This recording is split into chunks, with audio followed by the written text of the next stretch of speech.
Welcome back, everybody. This is Dr. Perry's podcast, and today we have a very interesting guest with us, Priyanki Amroliwala. Did I say it right? Yes. Okay, very Said good. perfectly. Yes. From 42 North.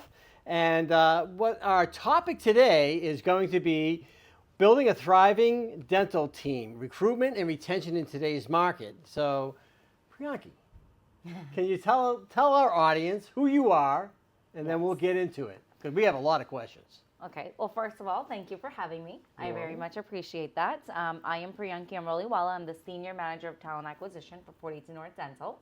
I have been in the dental space I celebrated my 10-year anniversary this past October. And when I say dental space, specifically at 42 North, I've been here for just a little bit over 10 years. So I never left, and clearly dental is not a boring space at all. I come from a healthcare background, so prior to this, I have been in the healthcare industry where I recruited for physicians, nurses, all those things, and then So you've been in the field for a long time. for a very long time, for about, I would say, just about 20 years. Okay. Yes, So you've seen it. You've seen a lot. I've seen a lot. So, I mean, most of our listeners are either just graduating, or they're going to be graduating in a few months or in a few years. And they want to know, hey, they're looking for a job, how is the job market? Tell me the big picture. What's it look like? Is it good, bad? What is it? Well, first of all, anyone in dental school chose the right career. Okay. If anyone feels like there's going to be a plethora of opportunities, the dental industry's definitely got it. I mean, obviously healthcare does too in general, but yeah, there's no shortage of jobs for anyone in the dental industry. I personally eat, sleep, live, and breathe all things staffing when it comes to dental. Literally 7 days a week, even on the weekends. And no one forces me to do it. Yeah. It is by choice. It's something that I love to do, so it's my passion. Okay. And I'll tell you, in all positions. So I technically head up the doctor recruitment piece of the organization. But having said that, I do roll up my sleeves and work on hygiene roles, assistant roles, front desk roles, practice manager roles, anything and everything that like my team needs help with. I kind of roll up my sleeves and help. I'll give you an example. Like dentists obviously are in high demand, so are specialists. But even dental assistants, even hygienists, like even the front desk, everyone is needed. Like I would say that company-wide, at 42 North, we have about 100 plus practices. At a given time, we have a minimum of 30 to 40 doctor openings at a given time. And some of that is due to turnover, but a lot of that is also due to growth. So there's a lot of turnover, but that I would say that's probably a little bit less. The rest is also just due to growth. Well, let's get into certain things here, because Sure. people, we're going to the dental market. We're going to dentists, okay, Yeah. specifically. Let's do it. Obviously, dental assistants are very important. Hygienists are very They important. are. It's all part of the team, and Yeah. you can't work without the team. You need the team. Absolutely. So, what would you what is 42 North looking for, and what should candidates be looking for in 42 North? Yes. So you know what I will tell you? Like a lot of the organizations are sometimes reluctant to hire new grads or whatever the case is. I would say that 42 North is not. We love new grads because we've got a great mentor system set up. We've got experience, what we call directors. Wait. When you say mentor, let's break that down. Why is that important? What's so important about having a mentor? Having a mentor coming right out of dental school. Again, some people feel confident and they feel like they can be on their own, but most of the students that I speak with, I would say at least 99% of the students that are coming out of dental school will ask for a mentor. And good question, because your mentorship might be different than my mentorship, and it might be different than like the third practice down the street that's offering mentorship. Right. So essentially mentorship really means, for us, what it means is, are we running a residency? Absolutely not.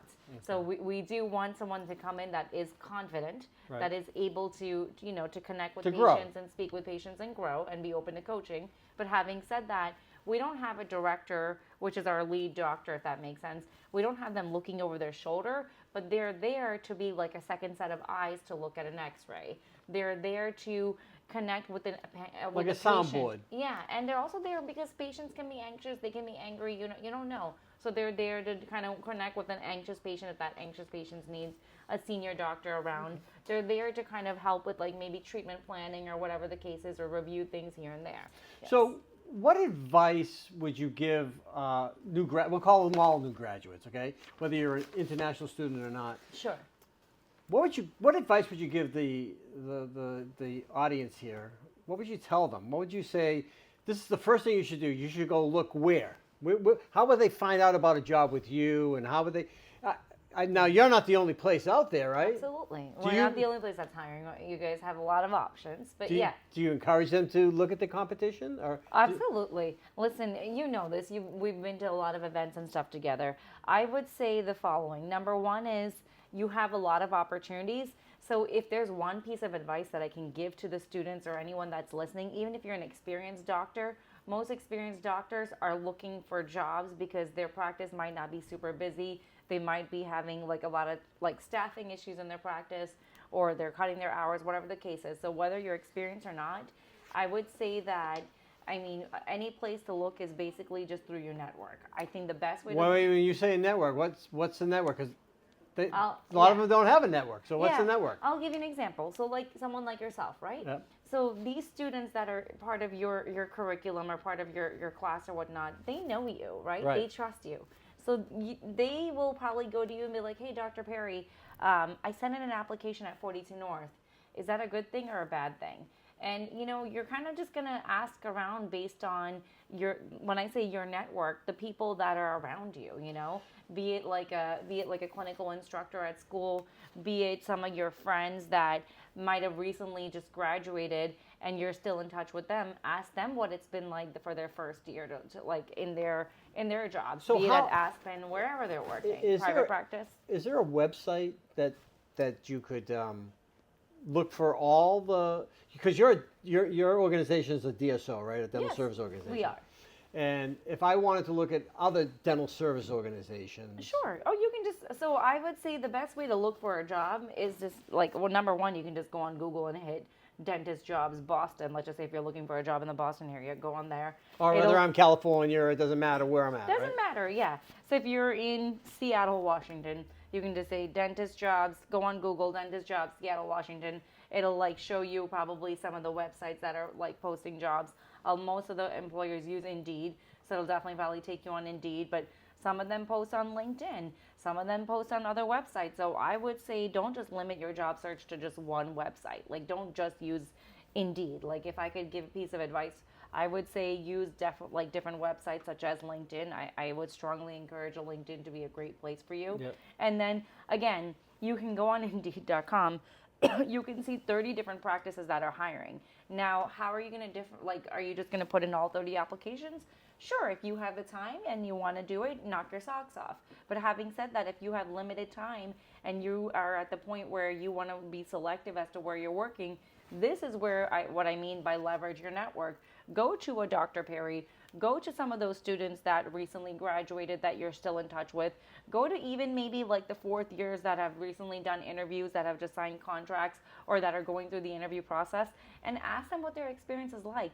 Like your friends aren't going to lie to you, and I hope not. You know what I mean? I hope not. Yeah, Exactly. I hope not. But they're going to tell you, hey, listen, I recently interviewed at a private practice in Medford. I'm just throwing it out something else. And they can say, I didn't really like the practice because, you know, it's a heavy endo practice. But hey, if you love endo and you want to do it, I had a great experience. Well, let's back up for a second. Okay, so I'm in the job market now. I'm looking for a job. Okay, Yeah. I'm a new graduate. I really don't know what I don't know. I mean, I've never had to look for a job in the job market before. What do I need to have? What do I have to have before I even start to look? Do I have to have? Should I put a resume together? Should I put a cover letter? I mean, Absolutely, yes. So I actually have a whole presentation. It's called Interview Tips and Tricks. We can talk about that later. All right. I do a lot. We'll have you back. Yeah, we'll do that later, but another time. But yeah, for sure, simple things. Definitely have a resume put together. A lot of dental students, they're a little like, oh well, I'm not sure what should I have my resume. The best thing these days is like if you don't have a resume, go on ChatGPT, your ChatGPT, you just put in your basic criteria, it'll put it together. There's so many resume templates. And by the way, like if you feel comfortable, please feel free to put my contact information out there. I also help with like any resume reviews, any resume editing, and all that stuff. But when we post the video, you'll have all your information, and if they want to get in touch with you, they my can. point is like a lot of students are like, well, I haven't put it together yet. It'll take me some time. It really shouldn't take you any more than a couple of hours to put your resume together at max, Okay, so And then, you have any like basic tricks they can say? Okay, they got their resume together. They got an interview. They're getting one. Mm-hmm. What tricks should they have for the interview? Should they ask any questions, or should they just sit there? They need to come fully loaded with questions. Load yourself up and don't be shy. Do not be shy during the interview process. And when I say load up with questions, don't just like have them in your mind. Please bring extra copies of your resume to the interview. Bring a list of references. Bring like what I call a brag book. It sounds a little tacky, but like it's like a portfolio of, hey, like Dr. Perry, thank you for taking the time to interview me. Here, I put together a folder for you to take a look at some of my things. That'll have a copy of my resume or a couple of copies of my resume, some recommendation letters, some references. It could have been procedures you've done and things like that. Exactly. And like if you're practicing, then maybe like a procedure log if you have it, and obviously be HIPAA compliant, remove all the patient names and all that stuff. Right. But something that shows me where I'm organized, I'm professional, and it's going to make me look a little bit better than like another candidate that he's going to interview. Right. And by the way, even though I would say that, yes, like you guys have a lot of opportunities, but us employers, we also have a lot of interviews. So, the way that you're going to be selective, we also want to be selective. So give us I know it's for another podcast, but give us a couple of the questions that they should start thinking about, like the generalities of what they should be asking. All right. So thank you. I love this question. Number one is stop relying on a per diem. So a lot of the candidates that I speak with, they're like, oh, well, what's the per diem? And that's per diem, that's what you're going to get guaranteed a day. Correct. Okay. Well, some people call it a per diem, but then it's really a draw because they start like you have to owe it back. Oh. So that's a whole different conversation. So we can talk about comp all day. We've got a lot of podcasts to do. We can talk about comp all day. But yeah, so my point is, please be open, because when you're a dentist, you really have to look at the grand scope of things. So a per diem is great, but that's only going to be there for a short amount of time, and don't be caught by the numbers, because you really want to know how many patients are in the practice. When I say how many patients, like the number of patients on record, okay? So that's important. Then you have to know about how many new patients are coming through every month. Active patients we're talking about. Yes, sorry, good, thank you for clarifying. Okay. Active patients on record, absolutely. Active patients on record. And what's active for 42 North? Active means like someone Is that that's 16 months, 24 months? Someone that's been in the practice within the past year to year and a half. Okay. I would say. Okay. I would like to put it down to like a year. Okay. But then that's really active, because Okay. if you haven't seen the doctor in like a couple of years, I'm not sure. You know Yeah, what I I'm mean? not sure. Yeah. if they're Yeah, gonna be there. exactly. So what other questions? So you're going to ask about the pay, obviously. Yes. That shouldn't be necessarily the the pay- first. That shouldn't be the first question, should Yeah, it be? but definitely do ask it, because a lot of people are like, well, do I ask for pay after? No. No, you have to ask for it. Ask for it, and don't be shy about it, because that's really important. But my point is, ask for pay, but make sure you understand the grand scheme, which is not just the per diem, like the opportunity to do what you can do. Okay. So how much can you actually produce? And you'll only know that through the amount of active patients, the amount of new patients coming through. Are you replacing someone's existing schedule? Are they building a doctor schedule from scratch? Right. Like, you want to know about this, because essentially you're going to basically be working on a collections model, right? So do you limit what they can see? In other words, like a new dentist comes out, they're only going to do the class 2 filling, and they're not going to do the crown? We do not limit. So the way that we set it up is pretty much specifically, and I would hope that if anyone's limiting anyone, you should not work there. Like, that's a red flag. But having said that, you basically get your own set of patients. Okay. So if you're a brand new grad that walks into one of our practices that's working for us, and if I'm your patient, then technically I'm your patient for life. When I Okay. say life, it's, Yeah. based on how long Right. you're going to be But here. you have other people in the office. If you're away, someone can Correct. cover you Yes, or whatever. but the point is, if Priyanki becomes Dr. Perry's patient, Right. then she's supposed to rebook only with Dr. Perry. I gotcha. And Dr. Perry will become this trusted partner for Priyanki. Right. And you're going to provide me with full comprehensive care, if that makes I sense. got you. I you got know? you. So what other questions should you be asking? Like, should you be asking, what about CE? What about CE's mentorship that we talked Yep, about, yeah, but remember, mentorship. but don't just ask. But what I want to tell people, liability, malpractice? yeah, malpractice, all that. But for mentorship, I want everyone here to understand that needing to ask open-ended questions. Not, hey, Dr. Perry, do you offer mentorship? Yeah, great. That's not because You want to know what it is. yeah, because again, my mentorship, what I need might be different than what you're giving, Right. or vice versa. Right, For right. instance, I don't like to be micromanaged, and you might be a micromanager. Okay. That's a bad relationship already to start. You know what I mean? So ask more open-ended questions like, hey, what kind of mentorship do you provide? Or, hey, doc, I feel like in dental school I never really got a chance to work on specific cases here and there. I really feel like I might need support.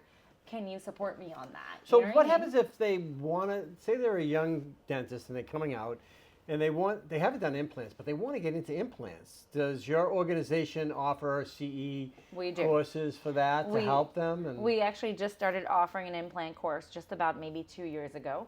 So Okay. we offer free CEs in-house. We offer about 5 to 8 state accepted courses all throughout the year. The best thing is we're a Massachusetts-based organization, so a lot of the courses are held at like after hours in the evenings. And because we have practices in different states, we also have remote classes as well. how many And different states are you in? We're in about 9 different states. And can you name them? Absolutely. Let's hear it. All right, Massachusetts, Yeah, New Hampshire, yeah, Maine, yeah, Connecticut, yeah, New York, yeah. New Jersey, Pennsylvania, Michigan, Indiana. All right, you did Yeah, it. I did. failed her last year, so I actually failed that last year, so I worked. So on you that. have 9. Yeah, so so I you got- have 9 yes. at 9. Yes. So what's the real takeaway? So we've talked about you got to have your CV ready, have your questions ready. Yeah. What about, do you advise them to get involved with like the significant others to know where they want to be and what they're looking for? Can you buy into your practices or is there ownership or anything like that? Or So we have basically what we call equity opportunity, which is essentially like becoming a partner into a practice. Okay. So that's the opportunity that we provide, but each practice is different. Some private practices might offer like a percentage partnership. Some companies do it differently. So there's so many different models, but yes, we definitely have growth opportunities, 100%. and obviously I assume that there's a contract involved. There is a contract involved. And what yes. does that mean? Can you just kind of like break down just in simplistic I terms will. right now? I will. Number one, and one thing that I would recommend to anyone that's listening today, which is never ever sign a contract that makes you stay at a place permanently. So even if it's 1 year, what if it's a god awful place? Like, why would you want to stay there for a year? Right. You want to get out. Like, Right. yeah, Like a marriage. So, Yeah. you don't want to stay even married to someone. Yeah, for a year if that's not the right opportunity. Yeah. So the biggest thing is never sign a contract that makes you stay for a specific time. Yeah. Not good. Never sign a contract that if you don't stay for that 1 year, 2 years, 3 years, they start asking you for money back. That's a red flag. I would tell you that for us, we basically have you can leave at any time, even if you work for a day. The only thing that we ask is that you put in your notice period. So we do have a notice period that you do abide by. And how long's that? It's I would say about 90 days. 90 days. Yes. And so it's really important to ask these questions. Absolutely. I mean, you got to know all what about you're it. getting into. Yep. And how do you know, like, okay, so now I'm looking at your organization, I'm interested. Like, you've got 9 different states. I'm interested in maybe one of those states to be at. Should I go look at the practice? I mean, what do you Yes. recommend? I would recommend all day, every day. I love the digital age. I love technology, and we're all for doing any virtual interviews and virtual meetings for anyone that just can't make it out of state. That's completely fine. But if your schedule allows it, please please, please, I would encourage every single person, go in and see the practice in person, because you never know. Like, what if the neighborhood is not a good neighborhood? Right. What if like everything around the practice is very questionable? Like, you're working. Or you don't get along with the employees. Yeah, exactly. But you're working there. What if the traffic is really bad? Like, what if there's like a lot of construction and like traffic is really bad getting in and out? Like that's a headache. So I would encourage everyone to go in, take time out of their schedule if they can, and please meet them in person. And the thing is, I'm very old school. The in-person meeting will never, ever, ever replace any type of virtual meeting. That energy is just different. No, I totally agree. It's different. So, what I have to ask this question because I'm sure you get it all the time. I'm a new dentist. I graduated. I love Boston. I love Boston. And I want to live in Boston. Of course you would ask me this. Yeah. So, do you have any practices in Boston? Can I be here?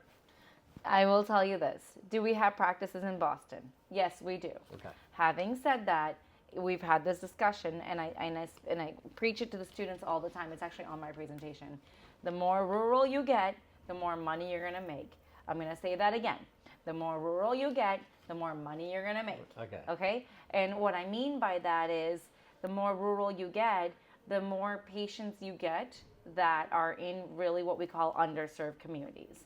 And what that means, because when people hear underserved, they think, oh, well, they don't have the money to pay for the dentist. Right. So that's not really what that means. What it means is there's less competition in that area.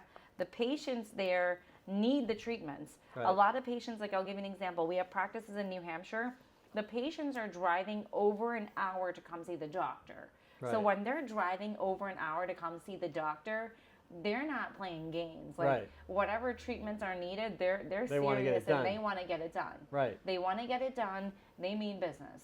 So they're looking for a good doctor to really treat them well and give them the services that they need. So it sounds like You know what I mean? the further you move out from the bigger metropolis, so to speak, then the better opportunities you're going to have. And the thing is, a lot of people get confused. Like, we're not asking you to go all the way into like Nebraska. You know what I mean? My point is Indiana. we do have practices in Indiana. That is correct. Exactly. Yes, but it's actually pretty less rural than you'd assume. Okay, all right. Okay. But my point is, we're not asking you to leave. If you love Boston, fine, stay in Boston. But having said that, commute outside of Boston, go opposing traffic. And be ready. That might be a little bit of a commute, but like that little bit of a commute will help you, develop speed. Yeah, develop better skills, like clinically, your hand speed, all that. More confidence in connecting with patients or whatnot, and then essentially all that will lead into a bigger income, anyways. So everybody in Boston cannot be on Newbury Street. We have a practice on Newbury Street, and we all can't be there. We all can't be there, and the thing is, it's not that I don't want to place you there. Like, first of all, the competition is fierce in and out of Boston. Oh, yeah. Yeah, my Newbury Street, like, practice, we get tons of applications. But having said that, even if you get tons of applications, like, it's great. But my point is, the patients on Newbury Street, they want to see the senior doctor that's there. Or they want to see, the competition is so fierce because there's literally a dentist every other block.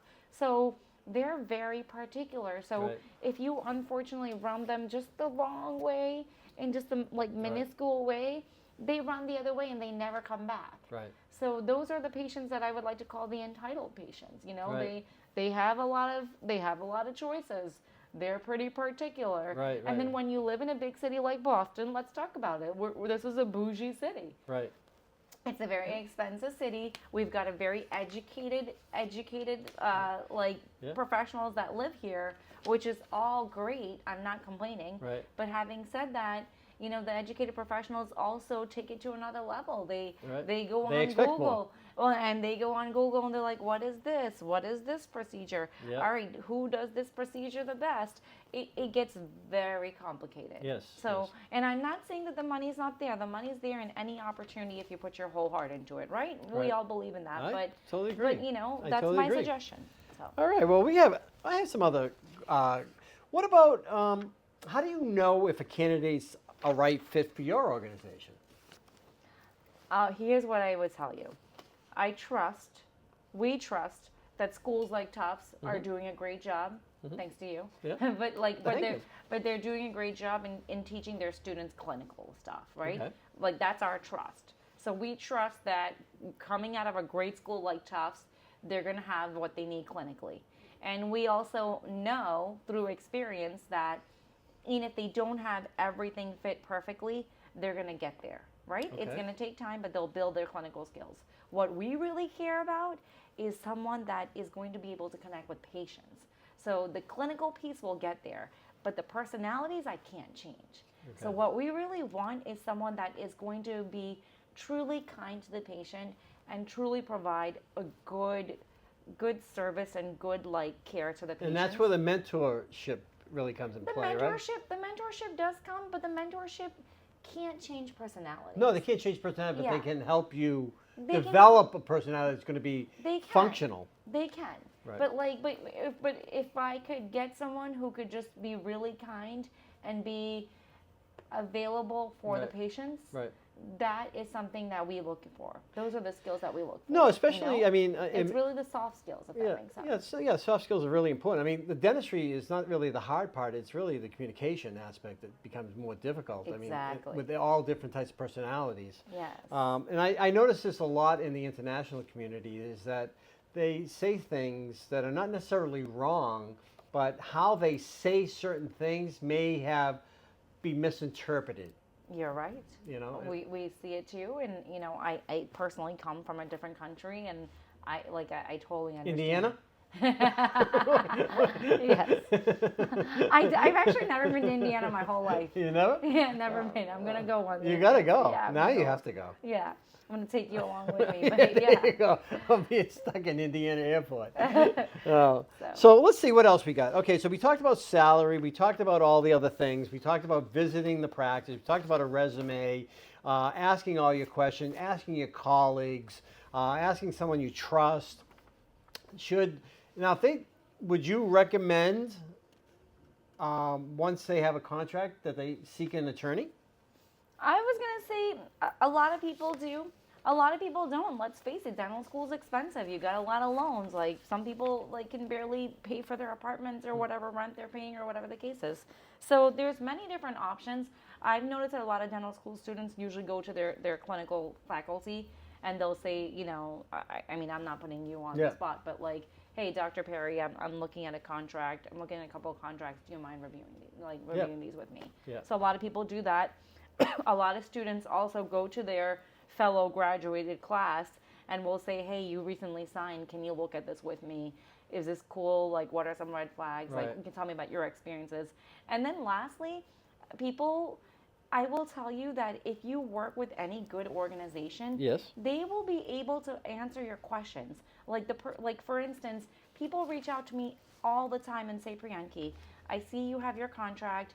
Do you mind spending 30 minutes with me? Let's schedule a call. I have a bunch of questions.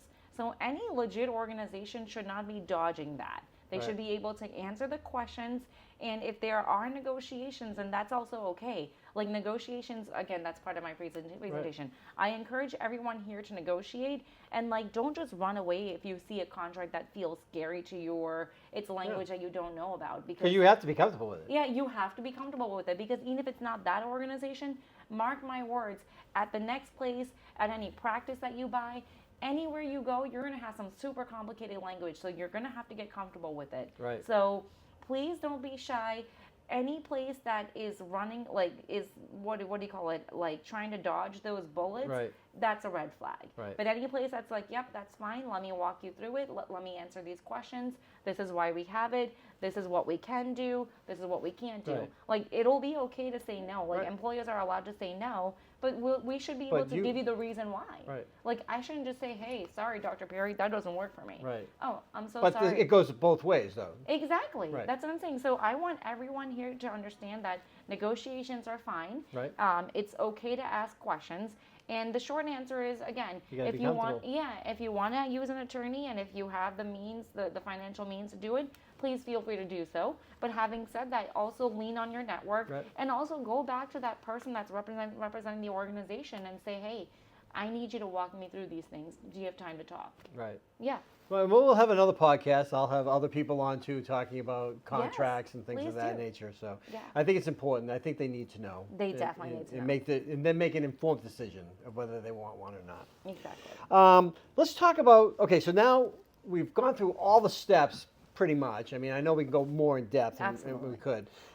But we got to save some other podcasts. We do. Some other, And we only have a limited time. For exactly. Yes. So let's talk about, okay, I got through the contract. I signed the contract. I'm ready to rock and roll. Tell me about onboarding. What's this all about? How do you do it? Great question. So onboarding can get a little complicated. Okay. Yeah. So you What is onboarding? It sounds like I'm going on a boat. What am I doing? What am I doing here? You're funny. I wish we were all going on a boat, right? That'd be easy. That'd be like, sign the contract, let's go on a cruise. That would be easy. Exactly. All right. So onboarding really is like a multitude of things. So I'll explain it. Once you sign the contract at any organization, even if it's a private practice, they're going to want to put you on payroll, right? So every company has a payroll software. We use ADP. There could be like Workday. Yeah, There's like so many. Choice. Thank you. And there's also Paychecks. There's Yeah. like so many different things. So there'll be some clunky system. It is the truth. There'll be some clunky system where you're gonna keep getting these links to put in your information, and you have to be ready to put in every single thing. So they're gonna ask for your social security number, your address, your employer, Right. your tax withholding statement. Your There's- licenses. They're going to ask you for your dental yeah, license. and that's in the credentialing process. So the one part is the payroll system. Yep. The other part is the credentialing piece. So the credentialing piece, one thing to know for anyone that's listening, in case you don't already know, is if you don't have your license and your DEA, no company is legally allowed to get you credentialed. So if they're telling you that they're credentialing you, that's incorrect information. That's so that you can submit to insurance companies. Correct. Right, That is okay. correct. Thank you for clarifying. Okay, that. I just That's wanted it. to just Yeah, make- credentialing is yes for everyone that's listening. Credentialing means how to get you into the insurance company so you can actually get paid on Sure. collections. So there's a whole process behind that, and yes, they will ask for everything. They'll ask for your license. They'll ask for your DEA. They'll want to get your malpractice. They'll want to get your NPI number. There'll be a whole process behind that. Okay. So that's also part of onboarding. And then the other piece of onboarding I just want to tell you is I personally think the fun part of onboarding. The fun part of onboarding is, all right, great, I signed. Now let me go in and meet that doctor again that I already interviewed with and see okay, I'm approaching my last few weeks of dental school. I don't have many patients. I've got more time. I want to go in and shadow the clinic. So I would encourage anyone To here. see how the system works. Yeah, anyone and everyone, when you have time before you start, go in and shadow that doctor. Go in and meet the team. Go in and what you just said, learn the systems, so that your first day, you don't want to be thrown right into the fire. And you can blame an organization, but a part of it is, it's like a two-way street. So a part of it is you, a part of it is me. So the more that you make initiative to drive this process and get it going, the Right. better it'll be for you. So even if the employer isn't reaching out, you should actively reach out and get things squared away so that your first day of work should be smooth sailing. Okay, which Mhm. brings me into the next segment that I really want to talk about. Yes. Is what are the most common mistakes? And I think you just mentioned one, that they don't really take charge of where they're going to go, both sides. Yeah. But what are some of the common mistakes from both sides, from a new graduate side and from an employer side? What are the mistakes that you see? So I will tell you, speaking of mistakes, everyone that's listening here, Yep. I will tell And there's you. a lot of people listening. Yeah, that's great. So I will tell you this. Your first year job in the dental industry, there is massive turnover for associate dentists or specialists. Why is that? Because of what I'm telling you. The interview process, they just go quick. There's less questions asked. There's not that much research. And then people sign based on the best offer that they get. Or then But based they on don't the really practice understand location. it. Yeah, but then they don't understand it. They think that just because it's a high per diem, they're all set. But doesn't mean that high or per diem is ultimately going to get you to the earning potential that you need to get to. Plus, there might be a clawback or a draw. There's so many different things. So in the industry, I don't know if anyone knows this, and if you know it, great. But in the industry, most associates leave their job within their first year. When I say most, about like 40 to 50%. Why is that? Because of what I just told you. Because, during that interview process, it gets overwhelming, and I see it. If you think about your last year of dental school, or even when you're working. So their expectations may not be met. Correct. Vice and versa. Then, yeah, correct. And then the thing is, the dentists have a lot of choices, which is great, but then they try to go to every interview. So that's another issue, and which circles back to when you're going to apply for a job, be selective about where you're applying. Like, try to go to those colleagues and people that you trust to see if it's a good company. So when Don't just apply to every single job. Talking about applying, so when should they start applying? Say, I'm graduating in May. I would say start the application process if you can in September, October. If you can. Prior to graduation. Yeah, prior to graduation. Your last year flies by. There's a lot of things going on your last year between finishing up requirements, having any last minute things come up. You just don't want to be. It takes a while to get your license too. It takes a while to get your license, and it's intimidating. The whole process is intimidating. Plus, if you want to meet these practices in person, then you do have to take time out of your dental school to go there, or vice versa. So it's a lot. I would say start in fall, maybe winter, and I would say the best time to sign is probably by December or January. But that doesn't mean there's no right or wrong way, but at least you're proactive and you've got that best opportunity. But then there's a lot of companies that don't know where they're going to hire, right? So they don't know, because the new grads really can't start until, July, August, September, something like that. Right. So a lot of companies are like, well, I don't know what I have open for September. But there are companies that are offering what we do at 42 North, which is the evergreen process. So the evergreen process ultimately means that we would guarantee you a full-time position. You go through an actual interview.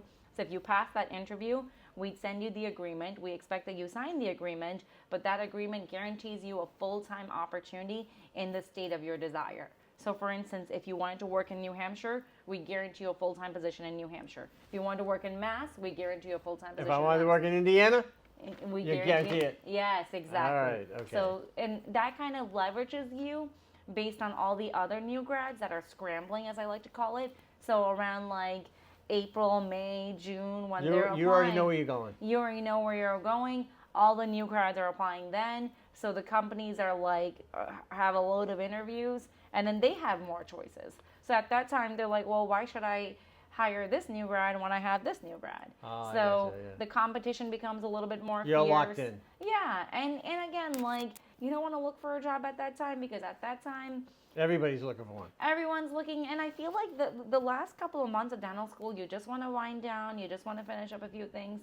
And, a lot of people have vacations that they're setting up. Right. Yeah, you don't want to put yourself in that stress.